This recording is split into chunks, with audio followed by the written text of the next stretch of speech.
Hindenburg के आरोपों पर सेबी की चेयरपर्सन ने मान ली बात।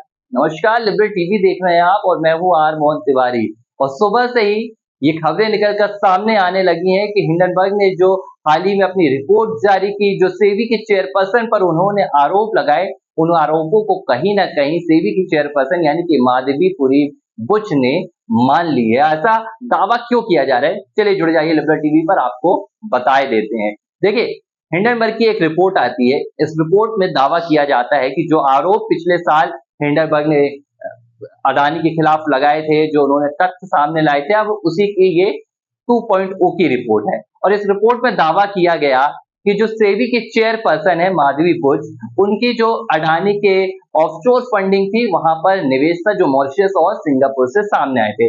अब जब ये आरोप हिंडनबर्ग ने लगाए तो खुद माधवी बुच का एक बयान जारी किया गया।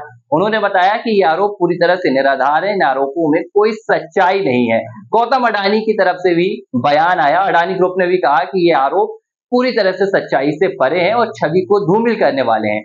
लेकिन अब एक और बयान आया है और ये बयान माधवी बुश की तरफ से ही आया है। और इस बयान के सामने आने के बाद हिंडनबर्ग ने कहा कि ऐसा लग रहा है कि सेबी के चेयरपर्सन ने कुछ हद तक जो हमारे आरोप थे उन्हें अपनी स्वीकृति दे दी है। और ये बयान क्या था? देखिए, जो आरोप हिंडनबर्ग ने लगाए हैं, हिंडनबर्ग ने कहा है कि जो अडानी के ऑफशोर फंडिंग थी, वहां पर सेबी की चेयरपर्सन माधवी बुच का इन्वेस्टमेंट था। अब माधवी बुच का कहना है कि ये बात सही है, इन्वेस्टमेंट था, लेकिन वो सेबी की चेयरपर्सन बनी साल 2017 में और उन्होंने इन्वेस्टमेंट किया था 2015 में। ऐसे में उन्होंने कहा है कि इसका किसी भी तरह इंटरेस्ट जो एक कहा जा रहा है कि उससे कोई भी लेना देना नहीं है। लेकिन हिंडनबर्ग ने अब अपने जो आरोप लगाए थे, उन आरोपों पर कहीं ना कहीं पुष्टि के दावे भी शुरू कर दिए हैं। और ये सवाल अब सोशल मीडिया से लेकर सियासत के गलियारों तक भी गूंजने लगा है कि क्या वाकई जो सेबी की चेयरपर्सन है पूरी तरह से निष्पक्ष है। और गौतम अडानी के खिलाफ जो उन्होंने जांच की थी, जो 22 उन्होंने जांच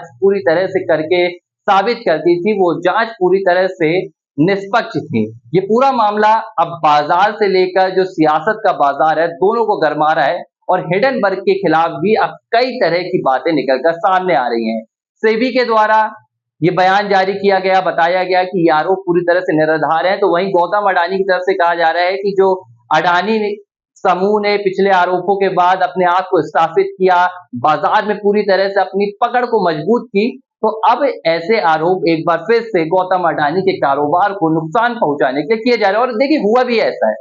बीते दिन से जब से हिंडनबर्ग की रिपोर्ट सामने आई है, तब से 27% के जो स्टॉक थे वो गौतम अडानी कंपनी के, गौतम अडानी ग्रुप के गिर चुके हैं। तो जो हिंडनबर्ग की रिपोर्ट थी और जो कयास लगाए जा रहे थे, कहीं ना कहीं उसका असर बाजार में भी देखने के लिए मिलने लगा है। लिबरल टीवी पर ये खबर देख रहे हैं आप, बने रहिए।